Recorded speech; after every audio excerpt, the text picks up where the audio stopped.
أعوذ بالله من الشيطان الرجيم بسم الله الرحمن الرحيم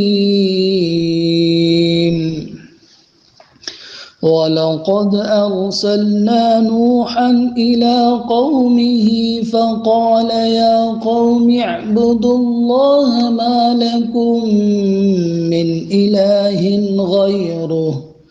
أفلا تتقون فقال الملأ الذين كفروا من قومه ما هذا إلا بشر مثلكم يريد أن يتفضل عليكم ولو شاء الله لأنزل ملائكة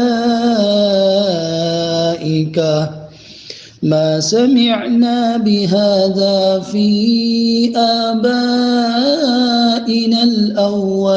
الأولين إن هو إلا رجل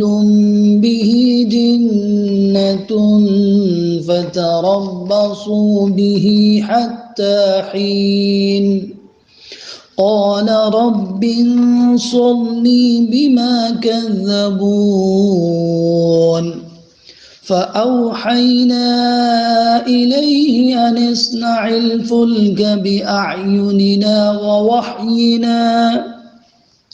فإذا جاء أمرنا وفارت النور فاسلك فيها من كل زوجين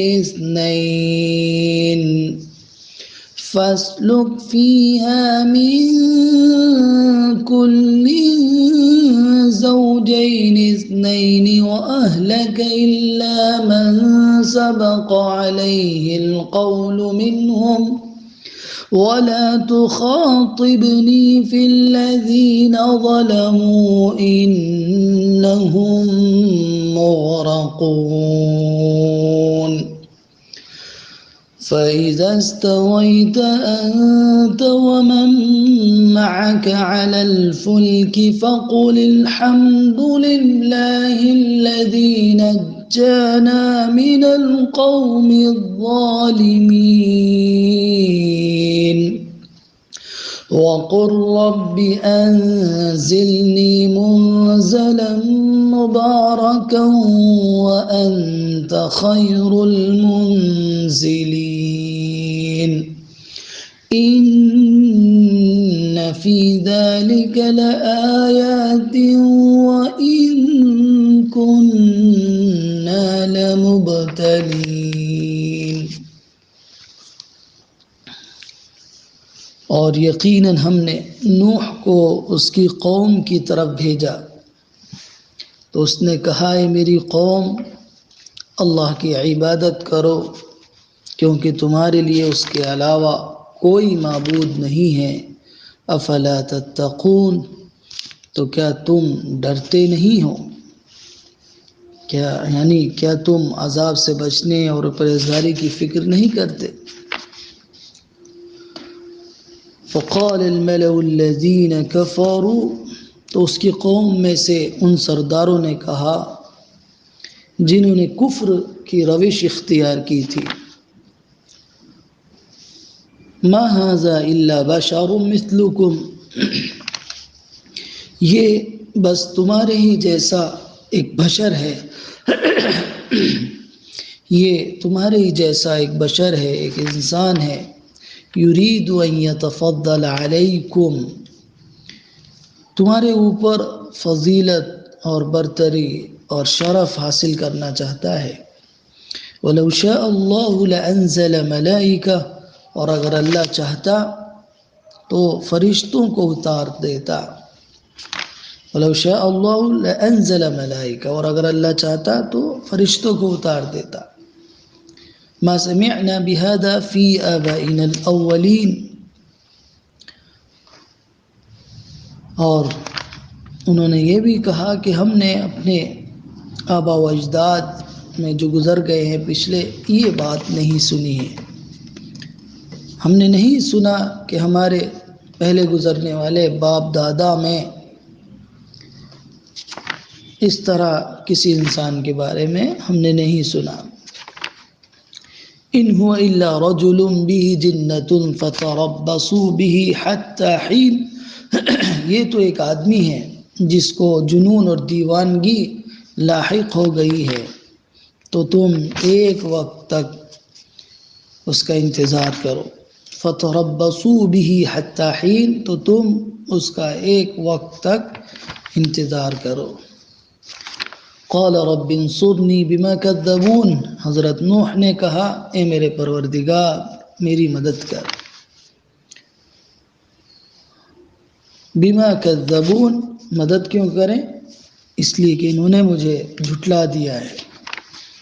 فأوحينا إلي أن اصنع الفلك بأعيننا ووحينا فإذا جاء أمرنا وفارت النور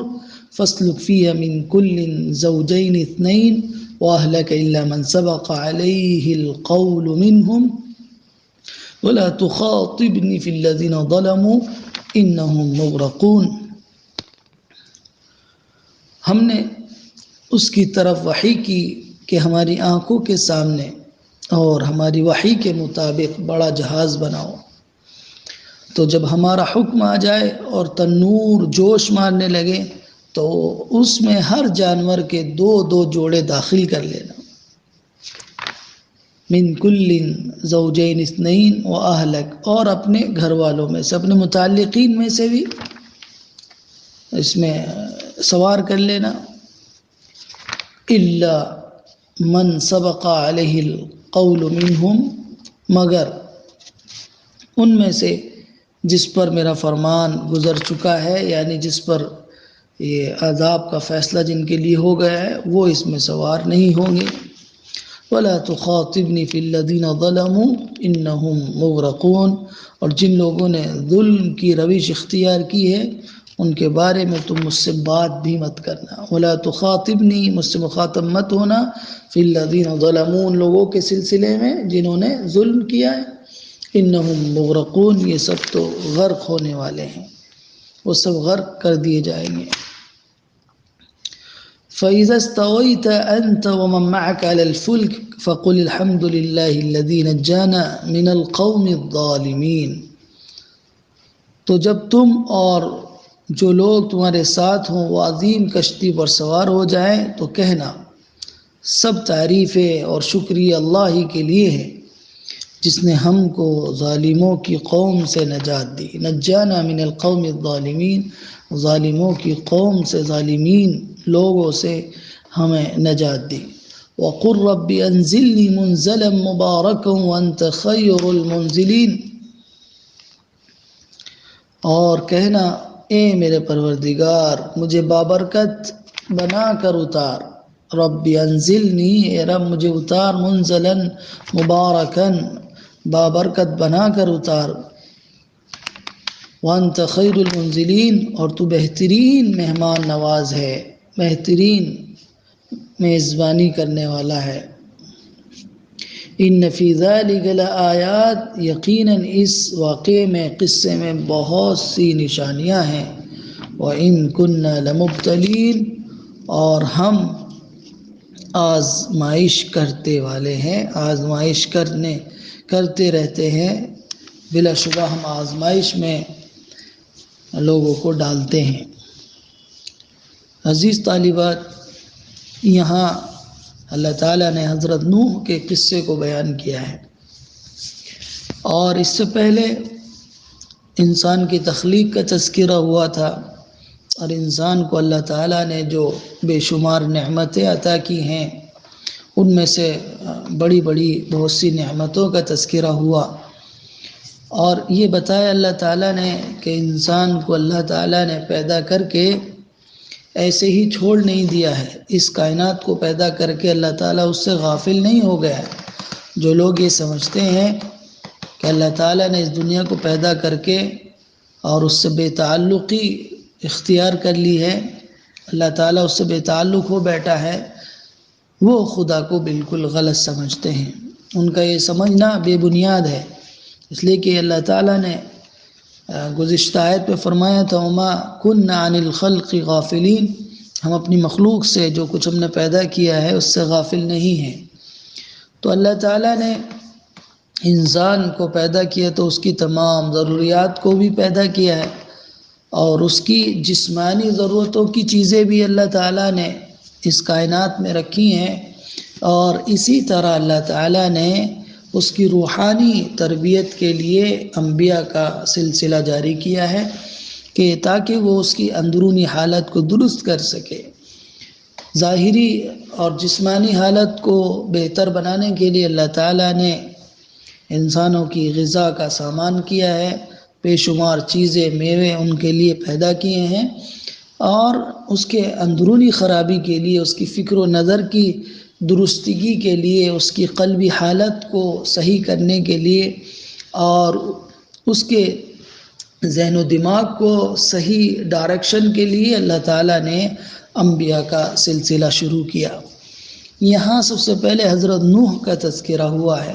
حضرت نوح علیہ السلام نے اپنی قوم کو 950 سال تک اللہ کی طرف بلایا، اللہ کی طرف دعوت دی۔ اس قصے کو ذکر کرنے کا مقصد یہ ہے کہ جس طرح سے حضرت نوح کو ان کی قوم نے جھٹلایا تھا اور ان کی قوم نے آپ پر الزام لگائے تھے، بالکل یہی حالت کفار قریش کی ہے جو نبی اکرم صلی اللہ علیہ وسلم پر الزامات لگا رہے ہیں، اعتراضات کر رہے ہیں۔ بالکل یہی صورتحال ہے۔ یہ جو آیتیں میں نے آپ کے سامنے تلاوت کی ہیں اور ترجمہ پیش کیا ہے، ان آیتوں کے اندر حضرت نوح علیہ السلام کی کیوں اللہ نے ان کو رسول بنایا اور نبی بنایا اس کا مقصد ہے، اور انہوں نے کیا دعوت دی یہ اس آیت اس کے اندر ہے، اور دعوت کے نتیجے میں قوم نے کیا پروپیگنڈا کیا ان کے خلاف، کس طرح ان کے خلاف ہو گئے، کیا کیا الزامات لگائے ہیں، ان کا تذکرہ ہے۔ اور پھر حضرت نوح علیہ السلام جب ان کی قوم نے ان کے خلاف سازشیں کرنا شروع کر دی اور ان کی جان کے در پہ ہو گئے، تو انہوں نے اللہ سے فریاد کی کہ اللہ ان کی مدد کرے۔ تو اللہ نے پھر ان کو کشتی بنانے کا حکم دیا، پھر اس میں ان کے پیروی کرنے والے، ان کے گھر والے جو ان پر ایمان لائے تھے اس میں سوار ہو گئے، اور بقیہ کو اللہ تعالیٰ نے ہلاک کر دیا، غرق کر دیا۔ تو یہ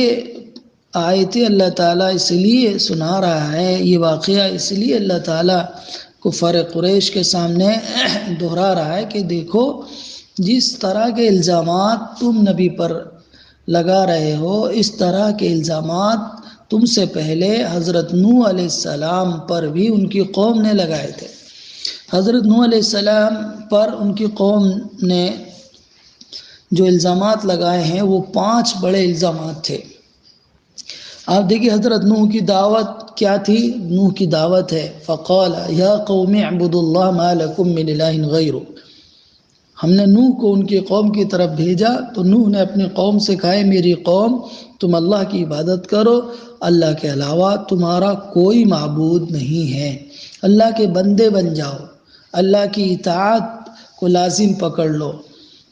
افلا تتقون، کیا تم ڈرتے نہیں ہو؟ یعنی اللہ کے ساتھ شرک کرنے سے ڈرتے نہیں کہ اس کا عذاب آ جائے گا؟ اللہ کی نافرمانی کرتے ہو تو اس کی پکڑ سے تم ڈرتے نہیں ہو؟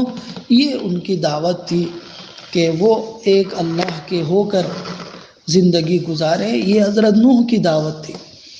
تو نوح نے تو یہ دعوت دی، لیکن حضرت نوح کی دعوت کے جواب میں ان کی قوم کے سرداروں نے حضرت نوح پر 5 الزام لگائے۔ کیا 5 الزام؟ پہلا الزام یہ لگایا انہوں نے کہ یہ تو تمہارے جیسا بشر ہے۔ پہلا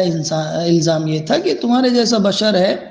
تو تم میں اور ان میں جب کوئی فرق نہیں ہے تو کیوں تم اس کی پیروی کر رہے ہو؟ دوسرے نمبر پر انہوں نے الزام لگایا تھا کہ یہ تم پر برتری یعنی اقتدار چاہتا ہے، یہ دوسرا الزام تھا۔ تیسرا الزام یہ تھا کہ اگر اللہ نے نبی بھیجنا ہوتا تو کسی فرشتے کو نازل کرتا،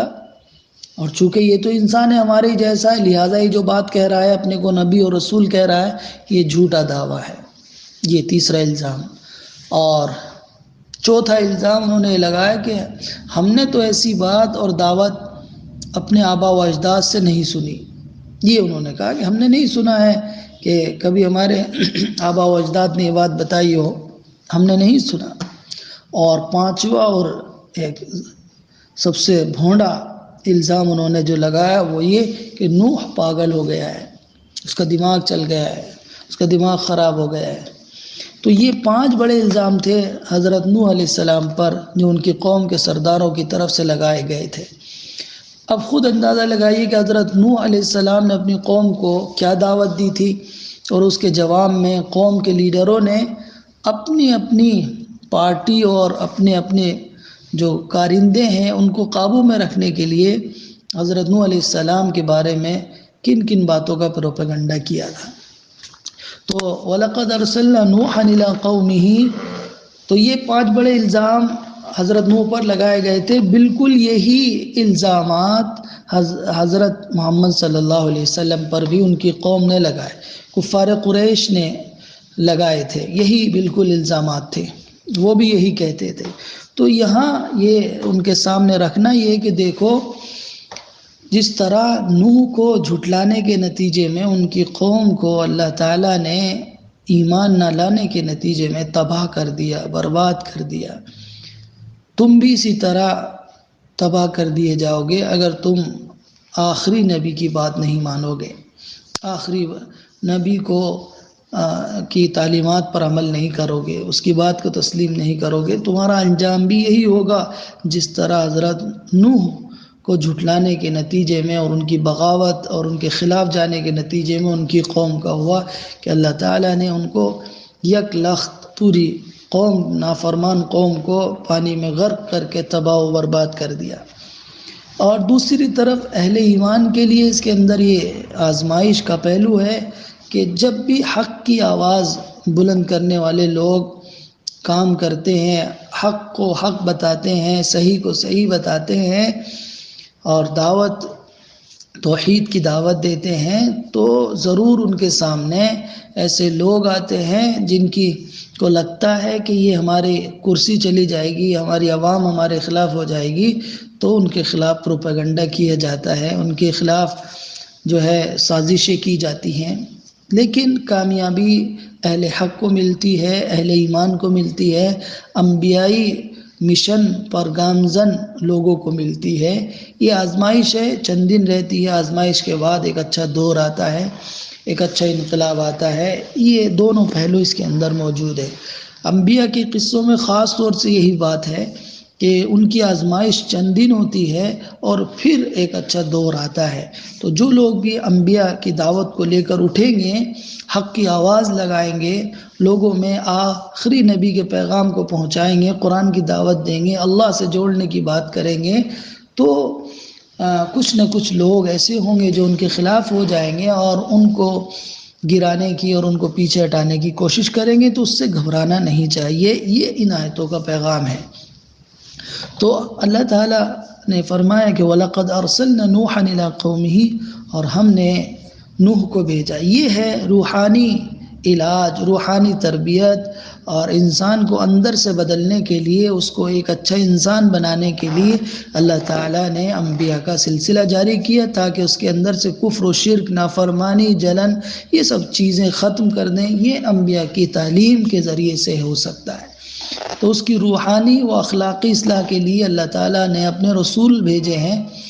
اور جس میں سب سے اللہ تعالیٰ نے سر فہرست حضرت نوح علیہ السلام کا تذکرہ کیا ہے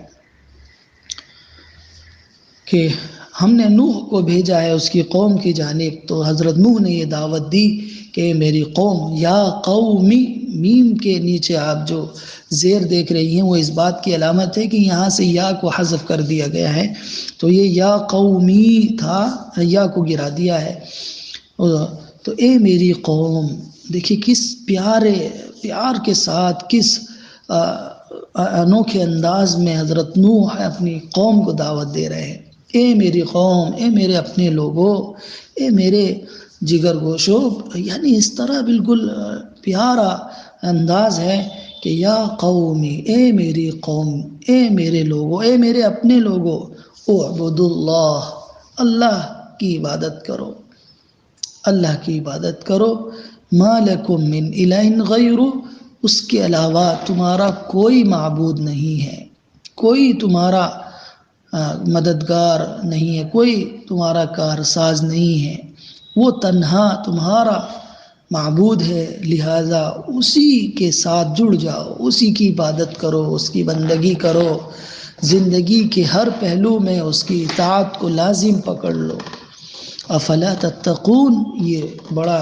ان کے لیے ڈرانے کا جملہ ہے کہ کیا تم اللہ کے ساتھ شرک کر کے ڈرتے نہیں ہو؟ کیا تم اس کی کھلی بغاوت کرتے ہو؟ تمہیں اس کے عذاب کا ایک لمحے کی فکر نہیں ہے تمہیں کہ کہیں تمہارے اوپر اس کا عذاب آ جائے گا؟ تم اس کی کائنات میں رہتے ہو، اس کی کائنات کی چیزوں سے فائدہ اٹھاتے ہو، اس کی زمین پر چلتے ہو، اس کے آسمان کے سائے تلے رہتے ہو، ساری چیزیں اسی کی استعمال کرتے ہو، اور پھر اس کے ساتھ شرک کرتے ہو، اس کے ساتھ کسی کو شریک ٹھہراتے ہو، اس کی بات نہیں مانتے ہو، اس کی عبادت نہیں کرتے ہو، اس کی بندگی قبول نہیں کرتے ہو، بلکہ اس کی خدائی میں دوسروں کو شریک کر کے ان کی بندگی کرتے ہو۔ یہ تو کھلی ہوئی بغاوت ہے، یہ تو اللہ کے ساتھ بے وفائی ہے۔ تو تم کیا اس سے ڈرتے نہیں ہو کہ تمہارے اوپر اس کا عذاب آ جائے، اس کی پکڑ آ جائے؟ فقال الملأ الذين كفروا من قومه ما هذا الا بشر مثلكم، تو کہا ان لوگوں نے،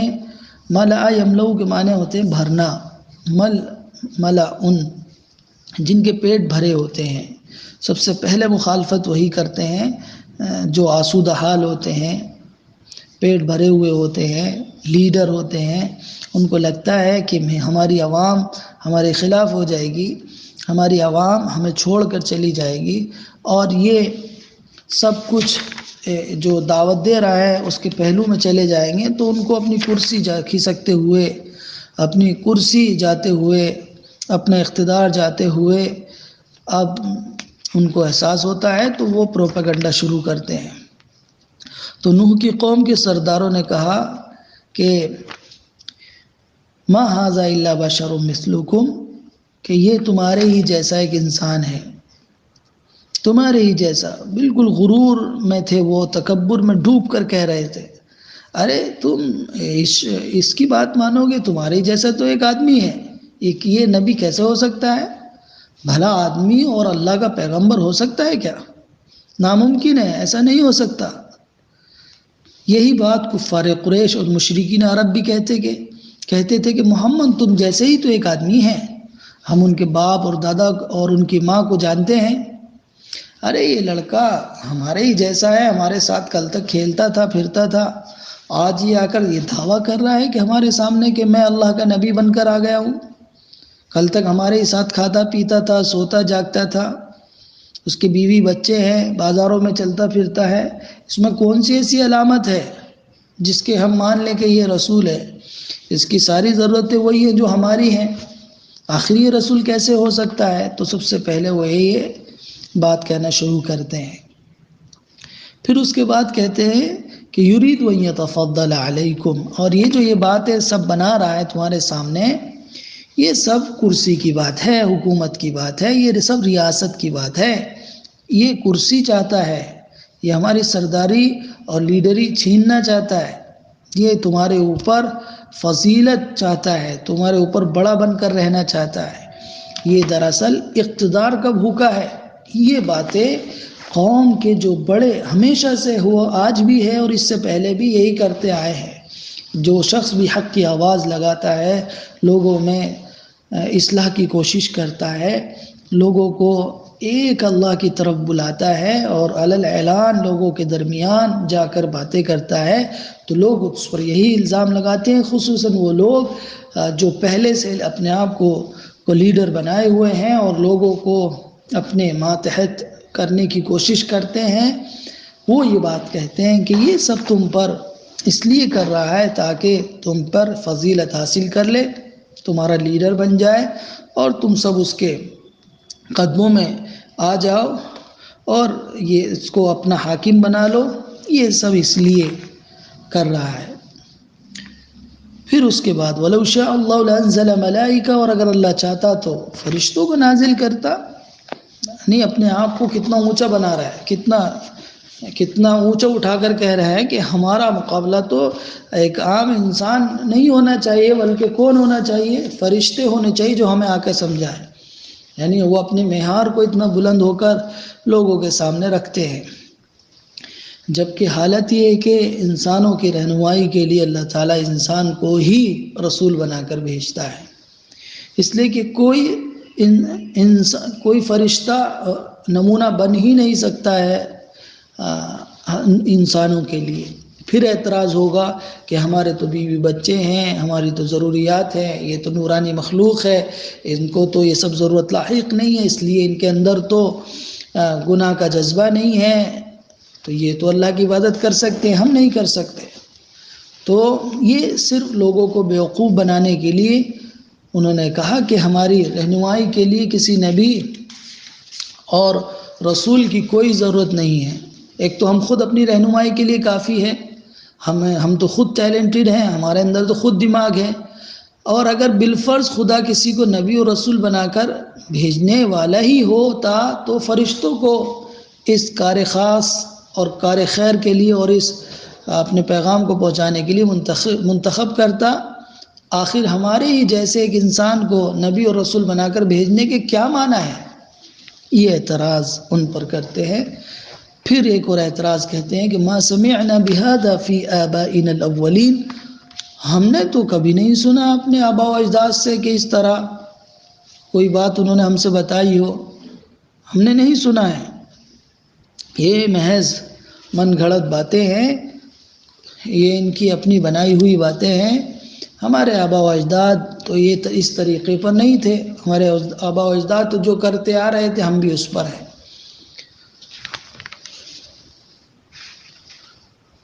ان هو الا رجل به جنة فتربصوا به حتى حين. پھر انہوں نے کہا کہ یہ ایسا آدمی ہے جس پر جادو کا کوئی اثر ہو گیا ہے، یا اس کی گفتگو جو ہے شاعرانہ ہے، سحر آلود ہے، اس پر جناتی اثر ہو گیا ہے.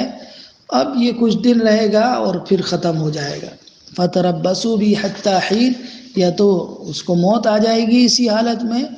یا پھر اس کا اثر ختم ہو جائے گا. تو لیڈروں کی اپنی عوام کو یہ باور کرانے کی کوشش ہوتی ہے کہ یہ شخص جو دعویٰ کرتا ہے کہ اس کے پاس خدا کی طرف سے کوئی فرشتہ وحی لے کر آتا ہے، تو اس سے اس کے روب میں نہ آؤ. یہ نہ سمجھو کہ اس کے پاس فرشتہ آ جائے گا تو کوئی طاقت ہے، یہ کوئی بڑا آدمی ہے، یہ جو کہہ رہا ہے صحیح ہے. یہ محض ایک قسم کا ان کے دماغ کا خلل ہے، جس کی وجہ سے یہ الل ٹپ باتیں کر رہے ہیں. یہ اپنا دماغی توازن کھو بیٹھے ہیں اور یہ اس کو آسمانی وحی سمجھ رہے ہیں. دماغی توازن کھو رہے ہیں اور اس کو یہ وحی سمجھ بیٹھے ہیں، اس وجہ سے یہ ایسی ایسی باتیں کرتا چلا جا رہا ہے. اس لیے انہوں نے کہا کہ فتربصوا به حتى حين، یعنی اس شخص کی ان باتوں کی کوئی بنیاد نہیں ہے. یہ مستقبل کے جس عذاب سے تم کو ڈرا رہا ہے اس سے کسی اندیشے میں مبتلا نہ ہو. یہ سب اس کے ذہن کے وسوسے ہے، بہت جلد یہ ہوا ہو جائیں گے، اڑ جائیں گے، ختم ہو جائیں گے. یہ سب حضرت نوح کی قوم نے ان سے کہا. بالکل یہی بات قریش کے لیڈروں نے حضرت صلی اللہ علیہ وسلم کے متعلق بھی کہی تھی، ان سے بھی یہی کہا تھا. سورہ طٰہٰ کے اندر ہے کہ ام یقولون شاعر نتربص به ریب المنون، کیا وہ کہتے ہیں کہ یہ ایک شاعر ہے جس کے لیے ہم گردش روزگار کے منتظر رہیں، یعنی حالات دیکھتے رہیں گے ہم کہ یہ ختم ہو جائیں گے. اس طرح کی کوششیں کرتے ہیں جو لوگ، ان کا یہاں ذکر ہوا ہے، اور وہ وہی ہوتے ہیں کہ جن کے پیٹ بھرے ہوتے ہیں، جو اپنے آپ کو لیڈر مانتے ہیں، وہ اس طرح کی باتیں عوام کے سامنے رکھتے ہیں. تو میں نے ذکر کیا تھا خلاصے میں اپنے کہ یہ 5 بڑے الزام تھے جو حضرت نوح پر ان کی قوم کے لیڈروں نے لگائے تھے. چنانچہ جب حضرت نوح نے دیکھا کہ یہ بات تسلیم نہیں کر رہے ہیں، یہ نہیں مان رہے ہیں اور میرے ہی خلاف کیا کر رہے ہیں، مجھے مارنے کی کوشش کرنے کی پلاننگ کر رہے ہیں، تو حضرت نوح نے اللہ سے لو لگائی اور کہا کہ قال رب انصرنی بما کذبون، اے میرے رب تو ہی میری اب مدد کر، اس لیے کہ انہوں نے مجھے جھٹلا دیا ہے، بالکل میری تکذیب کی ہے۔ چنانچہ اللہ تعالیٰ نے ان کی جانب وحی کی کہ وہ ایک بڑی کشتی بنائے ہماری آنکھوں کے سامنے اور ہماری وحی کے مطابق، یعنی جس طرح اللہ تعالیٰ نے ان سے کہا ہے کہ کشتی بنائے اور یہ چیز یہاں لگائے، یہ چیز ایسے لگائے، بالکل اسی کے مطابق انہوں نے یہ کشتی تیار کی۔ تو بِأَعْيُنِنَا وَوَحْيِنَا، یعنی یہ کشتی ہمارے اہتمام، ہماری ہدایت اور ہماری رہنمائی اور ہماری نگرانی کے مطابق بناؤ، ہماری تعلیم کے مطابق بناؤ۔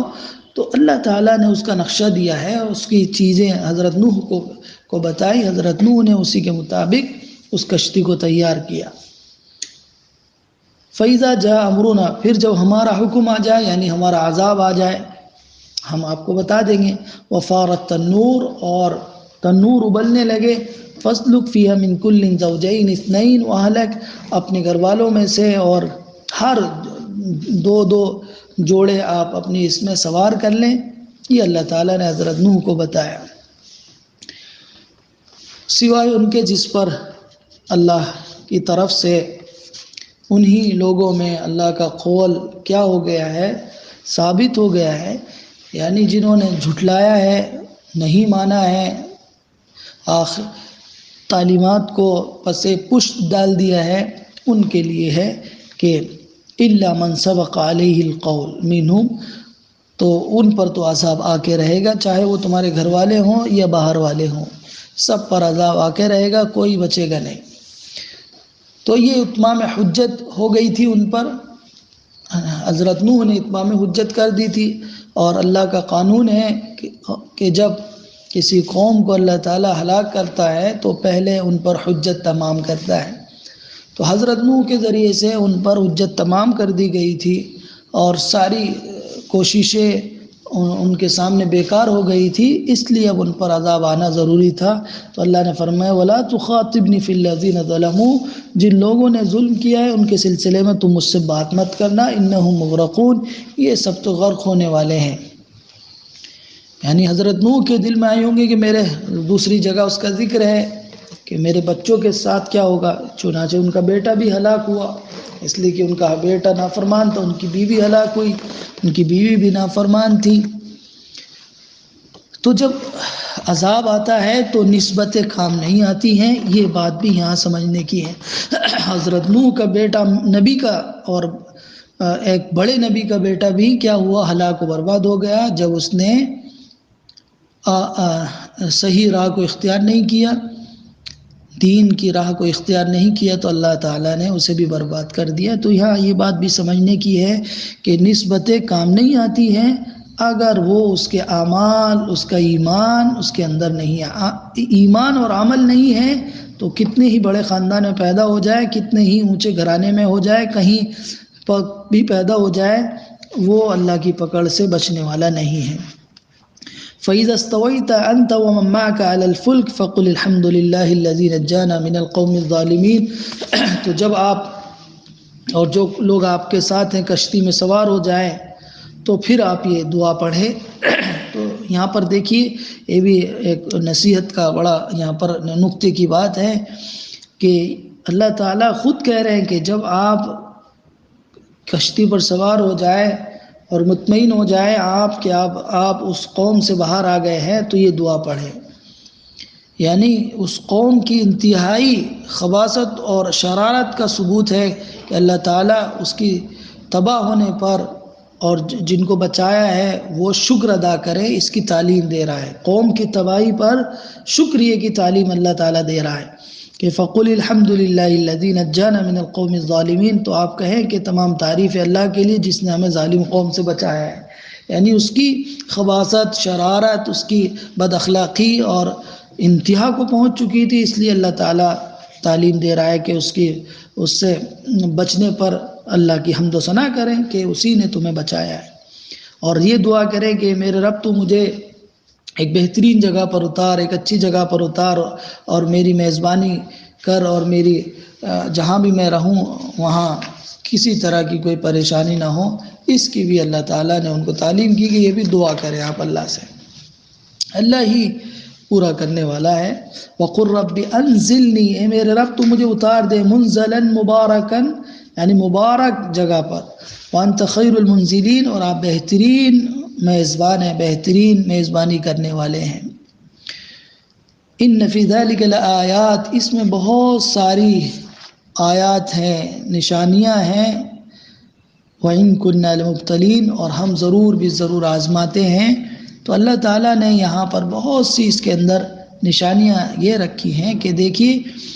کہ حضرت نوح نے اپنی قوم کو اتنے سالوں تک اللہ کی طرف بلایا، ان کی قوم نے نافرمانی کی تو اللہ نے ان کو ہلاک کر دیا۔ تو یہ بھی عبرت کا پہلو ہے کہ جب کوئی نبی کسی قوم کے اندر آتا ہے اور وہ اپنی قوم کو سمجھاتا ہے اور قوم ہٹ درمی کرتی ہے اور اس کے خلاف ہو جاتی ہے اور اس کی بات نہیں مانتی تو اللہ تعالیٰ کا عذاب آتا ہے۔ تو اس کے اندر غور کریں گے تو بہت سے حقائق اور بہت سی باتیں سمجھ میں آتی رہیں گی کہ جو لوگ رسول کی مخالفت اور اس کی تکذیب کے در پہ ہوتے ہیں، ایک حد تک تو اللہ تعالیٰ ان کو ڈھیل دیتا ہے، لیکن پھر ان کی پکڑ کرتا ہے، پھر کوئی ان کو چھڑا نہیں سکتا۔ اور حق و باطل کی کشمکش میں حق بھی زور مارے گا اور باطل بھی زور مارتا ہے، یہ کشمکش چلتی رہے گی، لیکن کامیابی، کامرانی رسول اور رسول کے ساتھیوں کو حاصل ہوگی، یہ بات بھی اس سے پتہ چلتی ہے ان آیتوں کے اندر کہ آزمائشیں آئیں گی، آزمائشیں آتی رہیں گی، دعوت کی راہ میں ہمیشہ آزمائشیں آتی ہیں، مصیبتیں آتی ہیں، پریشانیاں آتی ہیں، لیکن مخالفین کی مخالفت ختم ہو جاتی ہے، وہ مخالفین ختم ہو جاتے ہیں اور اللہ تعالیٰ رسول اور رسول کے ماننے والوں کو باقی رکھتے ہیں اور ان کو آگے بڑھاتے ہیں۔ یہ اس کے اندر عبرت کا درس ہے جو دل کے کانوں سے سمجھنے کی اور اس پر عمل کرنے کی ضرورت ہے۔ تو آج بھی ہمارے سامنے حالات ہیں، لوگ طرح طرح سے اہل ایمان کو نشانہ بنا رہے ہیں، تو اگر اہل ایمان انبیائی مشن پر ہے، انبیائی تعلیمات پر ہے، آخری نبی کے مشن پر ہیں، تو انہیں گھبرانے کی ضرورت نہیں ہے، ڈرنے کی ضرورت نہیں ہے، یہ آزمائشیں ختم ہو جائیں گی اور پھر اللہ تعالیٰ ایک اچھا دور لے کے آئے گا۔ لیکن اگر وہ خود اہل ایمان انبیاء کے راہ پر نہیں ہے، اس کے مشن پر نہیں ہے، تو اللہ کی مدد نہیں آئے گی۔ اللہ کی مدد ہمیشہ سے ان لوگوں کے ساتھ ہوتی ہے جو نبی کے، انبیاء کے راستے پر ہوتے ہیں۔ آخری نبی کے راستے پر جو لوگ ہوں گے وہ کامیاب ہوں گے، اور جو انبیاء کے راستے پر نہیں ہوں گے وہ ناکام ہوں گے۔ ان آیتوں سے یہ بات بھی معلوم ہوتی ہے۔ ہم یہاں آج آیت نمبر 30 تک پہنچے ہیں۔ والسلام علیکم ورحمۃ اللہ وبرکاتہ۔